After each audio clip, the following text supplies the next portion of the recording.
Hi everyone, in this clip we're just going to have a catch up on where we're at with workplace practices.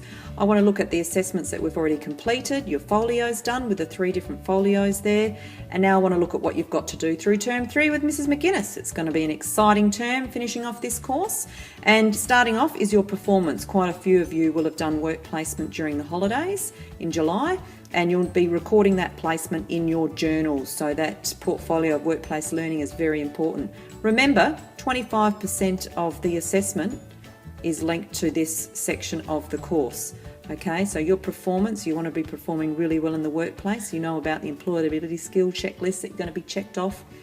There's a supervisor's report that comes to the school, which informs the teacher's report, along with the visit that either I've made or Mrs. McGuinness will make to your work placement, and the debrief that we chat about afterwards, how you went, and then we come up with a grade for it. Now, your journal that supports this, or your portfolio, is due in week 2, the 31st of July. So end of July, you've got to have that finished. Let me show you one we've had prepared earlier. Now, this journal has already been submitted and marked. Andrew, there he is. Look at that handsome young man. That's a photo I took at TAFE. You can go into the community drive and get photos that I've taken of you at placement in a folder with your name. So go in there please and download those photos. They should be interspersed through this journal. Now, Andrew just went to one employer, so he deleted the second page about the second employer. You can do the same. Employer details there, Barossa Auto Care, his timesheets filled in. This was printed off, then he signed it and the supervisor signed it afterwards, and then it was submitted for marking. Part A, the nature of work. This is all about what you actually do on the job. Now, why are you having to do this journal? Because it helps you complete your workplace reflection, and it provides the marker or the teacher with evidence of everything that you have done. Okay, so all of those sorts of things there. He's talked about communication in the workplace, why he's done it, and then you're going to spend time in your next assessment writing about that. Career pathways and finding employment, all of that was really well covered. Health and safety, very important part of it. Different aspects about pay, overtime, being paid weekly, fortnightly or monthly. Now we move into the journal section. Now you can add photos in here, it's really good, it enhances your portfolio. Give as much information as you can. That's why I've asked you to keep this up to date and not leave it to the last minute, so that you can remember what you're doing.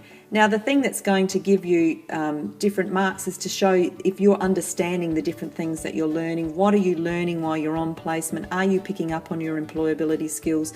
Try and write a decent amount in the reflection section.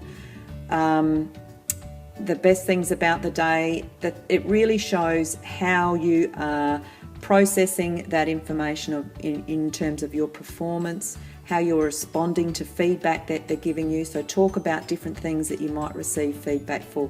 Put as many photos in, so get rid of the little cartoons if you like, and pop those photos in. And that's your journal. You can email that to Mrs. McGuinness or Miss Rivers and they'll print it for you, and they can also buy it.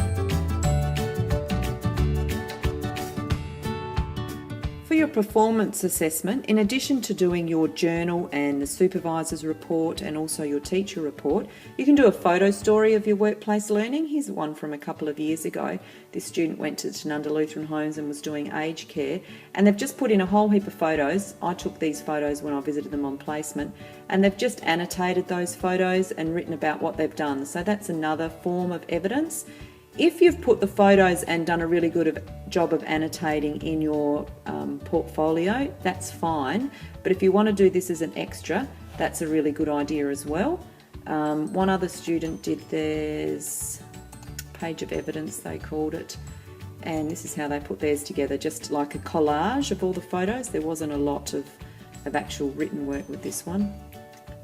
There's Shannon and Alice when they did aged care last year. So that's just some ideas. You can also include that as a separate document, and it's very helpful in terms of providing evidence for your performance.